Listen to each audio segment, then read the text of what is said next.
96 we won, 99 was a disaster, 2003 semi-finals, 7 semi-finals, 2009 finals T20, 10 semi-finals in T20, 11 finals in 50, 12 finals in T20 and 14 winners of the T20. So we understood how to play World Cups. And maybe since 2011 in ICC events is that when they get to a knockout stage, we were there in Adelaide in the World T20, they sort of plodded along to a below par score against England. England knocked them off, none down. In the New Zealand semi-final in 2019 on a pitch that was doing a little bit, they plodded along. You know, they've got to go above par. They've got to play a bit fearless cricket. Yeah, every ball swung though. Every pitch we played on, a little bit of bounce, a little bit of carry, and then a little bit of spin. It was perfect conditions and some really good performances throughout. Who's looking good there? India, Pakistan are just looking as they normally look. Miscombobulated, is it? I think that's the word I'm looking for. Discombobulated, I think that's the word I was looking for, not miss. Miss is probably better, actually.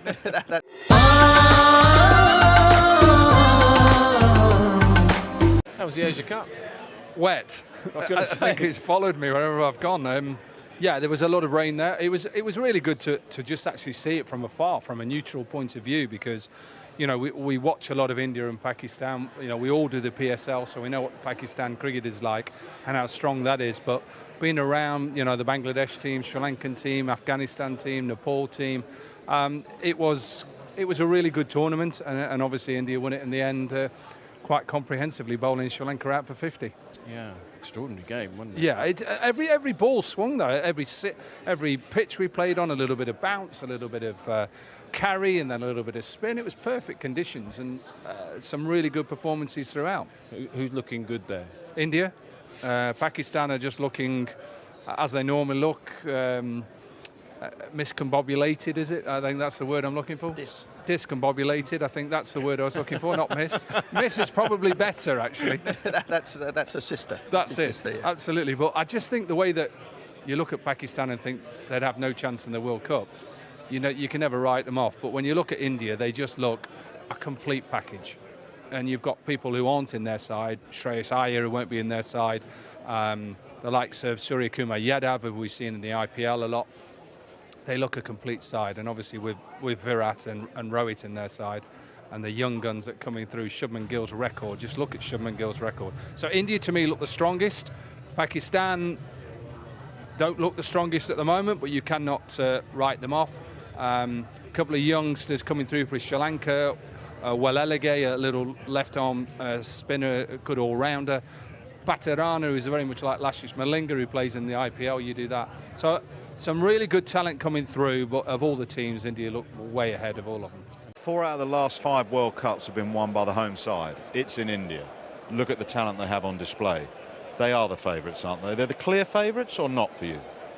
They are the favourites. I wouldn't put them to be the clear favourites just because of the amount of quality sides there are out there. If you look at their squad, I mean, they've got 2 of the greatest white ball batters there have ever been in the game in Rohit Sharma, with 3 double hundreds in this format, and Virat Kohli, a great player in any situation, but a greatest player in a run chase you would want. You've got possibly one of the future greats in Shubman Gill. He's a real talent. Jasprit Bumrah coming back for them is an outstanding bonus because he bowls in all phases of the game. So I think that batting lineup and the bowlers there are, you know, that is right up there with one of the best squads in the tournament. What they probably lack is, if you look at their batters don't bowl and their bowlers don't bat. So it's a different makeup to their side to maybe an England with all the all-rounders, or an Australia with all the all-rounders. And the other thing they will have to overcome is the pressure. Now, you would argue an Indian cricketer is under pressure all the time, but where they have fallen short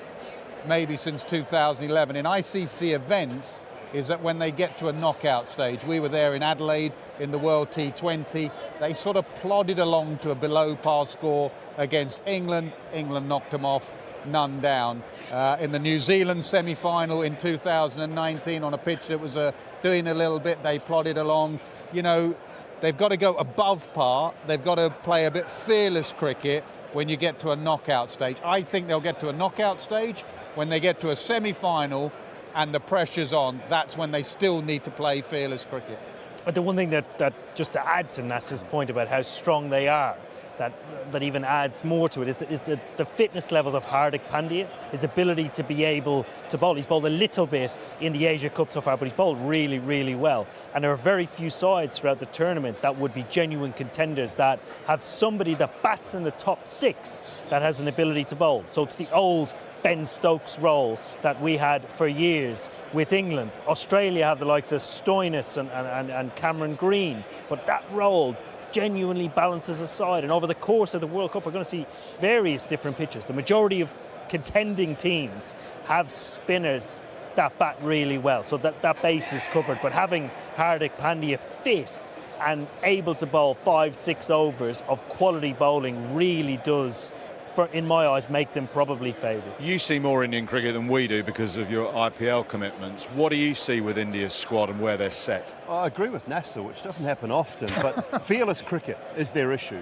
Fearless cricket's their issue. They don't play fearless cricket enough. They play stats-driven cricket, and they're too worried about their stats too often. And to me, that is the one area that I'm concerned about with their batting side of things. If they go out there, they've got all the talent and some of the best players, if not the best players in the world. But it is about playing that fearless cricket at the right time of the tournament. And I think that is what's really let them down in the last few World Cups. They don't go out there and take risks because they are so worried about what might be said or what might be printed or what someone else might say about them or their place in the team. So that's the one area I'm concerned with. I agree with Morgs on the Hardik Pandya thing. If he's fit and raring to go, then they have the likes of Akshar and Jadeja. They're very, very good. They got all the parts. Can they put it together and can they play that style of cricket that lets them win a World Cup? What about in India? Because England, unlike New Zealand, travel after every game. That's another point I'll come back to you on in due course. What is the key to doing well playing in the various conditions that you find in India? Well, number one is skill. You have to have the requisite skill in your squad who can play in any condition, who can withstand the big moments and pressure of a World Cup and the constant grind of playing, travelling, and pressure, and then making sure that you keep your players fit because you want to have your best side and the combinations you want to play available to you at any time. And then once you have that, you understand that the big players will step up every time, or someone in that group will step up when the pressure is on. You talked about being fearful. Being fearful comes with a couple of things. One is actually playing and winning tournaments, and the more you win, and if you go into a tournament as a favourite to win, sometimes sides can become fearful. If you have nothing to lose, in terms of, I think, 87 to 2019 was a huge gap for England in terms of making a final. For us, in terms of Sri Lanka, 96 we won, 99 was a disaster, 2003 semi-finals, 7 semi-finals, 2009 finals T20, 10 semi-finals in T20, 11 finals in 50, 12 finals in T20 and 14 winners of the T20. So we understood how to play World Cups, and to us, skill was absolutely paramount, experience and X factors. Players that, as Nasser said, surprised the opposition. Mendes, Malinga, Murali, Jayasuriya, Kalavitana, Dilshan. We had a huge amount of players who could do that. And the real key is to be able to understand what each tournament requires in the conditions that you play and then really commit to playing that. But nothing can be short of skill. If you don't have the requisite skill, you can have the will and the desire to win, but it doesn't come about in the manner that you do. And in 2019, England went a little bit left field. They hurried Jofra Archer into the squad, did everything they had to do to ensure that he qualified. Look for players that were different, but had the requisite skill to give you a point of advantage. How do you block noise out then as a side?